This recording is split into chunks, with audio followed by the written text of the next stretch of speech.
नमस्कार विद्यार्थियों। आज की कक्षा में हम बात करेंगे किशनगढ़ शैली की सामान्य विशेषताओं के बारे में और थोड़ी सी बातें जोधपुर शैली की है जो उसके बारे में चर्चा करेंगे। देखिए, किशनगढ़ शैली महत्वपूर्ण मैंने बताई थी आप लोगों को, और पक्का इसमें से वार्षिक परीक्षा में एक बड़ा क्वेश्चन आने की संभावना है। वो क्वेश्चन कैसे बन सकता है? किशनगढ़ शैली की सामान्य विशेषताओं के बारे में बताओ, अथवा राजा सामंत सिंह का समय किशनगढ़ का स्वर्ण युग क्यों माना जाता है, ये भी पूछ सकता है सामंत सिंह का नाम देकर। नारी चित्रण किशनगढ़ शैली की चरम उपलब्धि क्यों मानी जाती है? यानी राजस्थान की जितनी बुक शैली है उनमें सबसे ज़्यादा सुंदर नारी चित्रण जो हुआ है वो कहाँ पर हुआ है? किशनगढ़ शैली में हुआ है। इसलिए नारी चित्रण को संबोधित करके भी क्वेश्चन पूछा जा सकता है, या सामंत सिंह को संबोधित करके क्वेश्चन भी पूछा जा सकता है, या फिर किशनगढ़ शैली की सामान्य विशेषताओं के बारे में भी पूछा जा सकता है। ध्यान हमें ये रखना है कि किशनगढ़ शैली के बारे में पूछ रहा है तो उसके बारे में जो विषय वस्तु मैं यहाँ आपको उपलब्ध करवा रहा हूँ या नोट्स में आपको या कक्षा में आपको करवाई गई वही बातें हमें लिखनी है, अलग कोई अर्थ इसका नहीं निकल रहा है। ठीक है ना?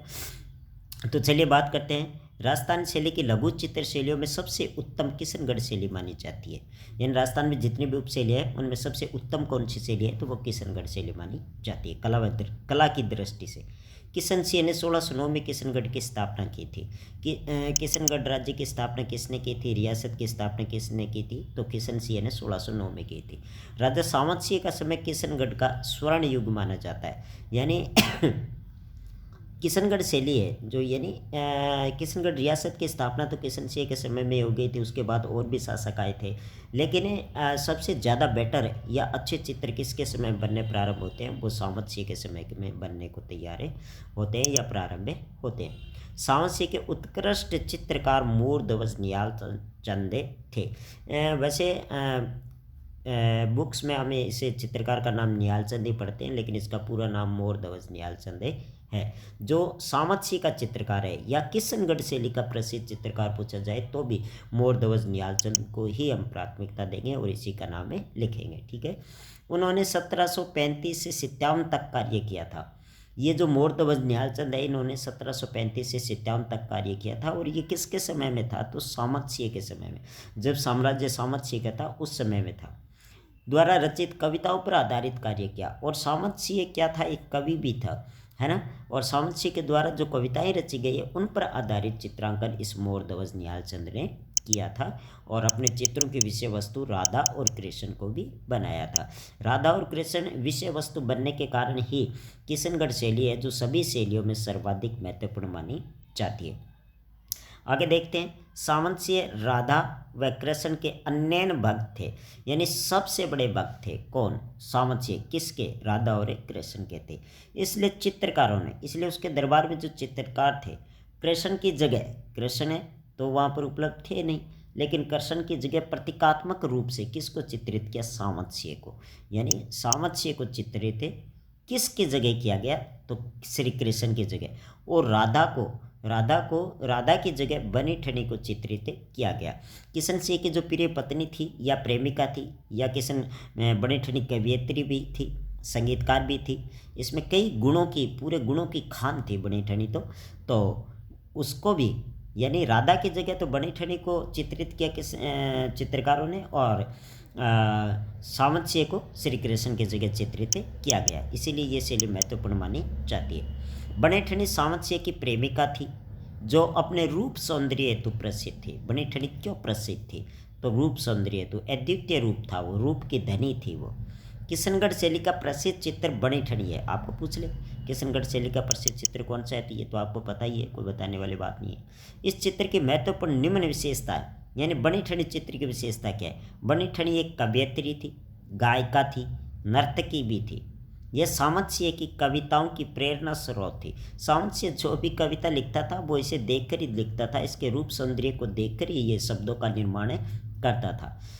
जिसने राधा कृष्ण के प्रेम प्रसंग पर कविता लिखी है, यानी राधा और कृष्ण के प्रेम प्रसंग पर सामंत सिंह ने कविता लिखी है।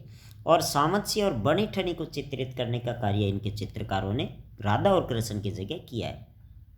एक कविता बिहारी जस चंद्रिका में बनी ठनी का उल्लेख मिलता है। सावंत सिंह के द्वारा एक कविता लिखी गई है जिसका नाम बिहारी जस चंद्रिका है, और उसमें किसका उल्लेख मिलता है? बनी ठनी के बारे में बताया जाता है। ठीक है। सावंत सिंह नागरीदास, ये महत्वपूर्ण बात है विद्यार्थियों। सावंत सिंह का उपनाम क्या था? तो सावंत सिंह का उपनाम नागरीदास के नाम से जाना जाता है या जाने जाते हैं। उन्हें नागर सामुच्चय ग्रंथ लिखा, अपने ग्रंथों का जो नाम है वो नागर सामुच्चय रखा था। नागरीदास के नाम से ये कविताएं रचते थे। ठीक है। इस शैली में प्रमुख विशेषता नारी सौंदर्य है। सबसे बड़ी अच्छी विशेषता किशनगढ़ की क्या है? नारी सौंदर्य। पतला किच्चित लंबा चेहरा, ऊंचा तथा पीछे की ओर डलवा ललाट, लंबी नुकीली नाक, पतले होठ, उन्नत चिंबुक, लंबे छर्रे बदन वाली, खंजनाकृत कमल नयन आदि नारी आकृतियों की विशेषता मानी जाती है। क्योंकि अथवा में हमने तीसरा क्वेश्चन मैंने लिखा है ना कि भी नारी चित्रण की उपलब्धि क्यों मानी जाती है, तो वहाँ पर हमें क्या करना है? नारी चित्रण का ही बखान करना है या उसका वर्णन करना है। तो नारी चित्रण की देखिए अंग प्रत्यंगों को कितना सुंदर यहाँ किशनगढ़ शैली में बनाया गया है। दूसरी बात करें पुरुष चित्रण की, तो पुरुष चित्रण में देखिए पुरुष आकृतियों में छर्रा बदन, उन्नत ललाट, लंबी नाक, पतले अधर आदि किशनगढ़ शैली की विशेषता है। इस शैली में हरे रंग का प्रचुरता से प्रयोग हुआ है। इस बात को जरूर ध्यान रखिए कि किशनगढ़ शैली में सबसे ज़्यादा कौन से रंगों का प्रयोग हुआ है, तो वो हरे रंग का प्रयोग है। इसको आप डिकोड कर लें। ठीक है। देखिए विद्यार्थियों, अपने जो लेसन है जो किशनगढ़ शैली का मैटर आता है वहाँ पर इतनी बातें, इससे ज़्यादा और कोई महत्वपूर्ण बात है नहीं, इसलिए आपको इतनी बातों का ध्यान रखना है। ठीक है। दूसरी हमारी शैली है आज का विषय जोधपुर शैली। और जोधपुर शैली में शासक वगैरह का अभी हमें इस विषय वस्तु में नहीं पढ़ना है। सिर्फ जोधपुर शैली में वीर दुर्गादास राठौड़ की वीरता और बलिदान पर आधारित चित्र किस शैली में हुआ है, ये प्रश्न जोधपुर शैली से बन सकता है और छोटा क्वेश्चन बनेगा। वीर दुर्गादास राठौड़ की वीरता बलिदान पर आधारित चित्र, तो दुर्गादास राठौड़ मारवाड़ साम्राज्य के थे, है ना, वीर थे, योद्धा थे, और इन्होंने जसवंत सिंह के पुत्र को बचाने के लिए, औरंगजेब से बचाने के लिए अपनी वीरता दिखाई थी, जिसका नाम अजीत सिंह था। तो देखिए जोधपुर शैली में इस शैली के आरंभिक चित्र पाली में चित्रित रागमाला के चित्र माने जाते हैं। यानी दुर्गादास राठौड़ के चित्र कहाँ हैं? जोधपुर शैली में। तो जोधपुर शैली के बारे में आप क्या जानते हैं तो भी यही बात बतानी है, या वीर दुर्गादास राठौड़ के बारे में हमें पूछ ले तो भी यही बात बतानी है। तो जोधपुर शैली के आरंभिक चित्र कौन से हैं? तो जोधपुर के नज़दीकी क्या है? पाली है। पाली मारवाड़ प्रदेश में ही पड़ता है, इसीलिए पाली में चित्रित रागमाला के चित्र माने जाते हैं। पाली में रागमाला ग्रंथ पर जो चित्रांकन हुआ था वही चित्र क्या है? जोधपुर शैली के आरंभिक चित्र माने जाते हैं। पाली में चित्रित रागमाला चित्रकार वीरजी द्वारा 1623 में चित्रित किया गया, ये महत्वपूर्ण बात है। यानी पाली में जो रागमाला चित्रित हुई है वो किस चित्रकार की के द्वारा रचित हुई है? तो वीरजी भाटी कह सकते हैं, इसे भाटी जाति का था ये, वीरजी के द्वारा 1623 में चित्रित किया गया। इस शैली में वीर दुर्गादास के घुड़सवारी के चित्र प्रसिद्ध है, ये भी महत्वपूर्ण बात है। वीर दुर्गादास के घुड़सवारी के चित्र किस शैली में? तो वो जोधपुर शैली में। इसके अलावा जोधपुर शैली में डोला मारू एक प्रेम कथा, डोला मारू के बारे में आप जानते ही हैं। डोला और मारू कौन थे? जो दो प्रेमी थे, और इस पर आधारित कथा आज भी मारवाड़ में बड़े चाव के साथ गाई जाती है, या नव विवाहित वर या वधू को डोला और मारू की संज्ञा दी जाती है। ये दो प्रेमी थे, इन पर आधारित प्रेम कथाओं का चित्रांकन जो है सबसे ज़्यादा जोधपुर शैली में हुआ है, बल्कि और किसी शैली में डोला मारू चित्र नहीं हुआ है, बल्कि हालांकि थोड़ा सा मेवाड़ शैली में जरूर दिखाई देता है। फिर पंचतंत्र, पंचतंत्र आप जानते हैं क्या है? ग्रंथ है एक, ठीक है। शिव पुराण, रामायण के चित्र भी प्रसिद्ध है जोधपुर शैली में। जोधपुर को राम की अयोध्या के रूप में चित्रित किया है, ये भी अच्छी बात है। चित्रकारों ने जोधपुर को किस रूप में चित्रित किया है? तो राम की अयोध्या स्थापित कर दिया है। क्योंकि आप जानते हैं ना मंडावर जोधपुर में ही आता है, और मंडावर की राजकुमारी जिसे रावण की पत्नी बनी थी, जिसे मंदोदरी कहा जाता है, तो रावण है ना हमारे मंडावर का ज्वाई है, तो वो उनका ससुराल है। तो वहाँ पर राम का और राम की अयोध्या का तो महत्व बढ़ेगा। तो रावण की लंका को चित्रित ना करके यहाँ पर राम की अयोध्या के रूप में जोधपुर को चित्रित किया गया है। ठीक है, इस बात को आप जरूर ध्यान रखें।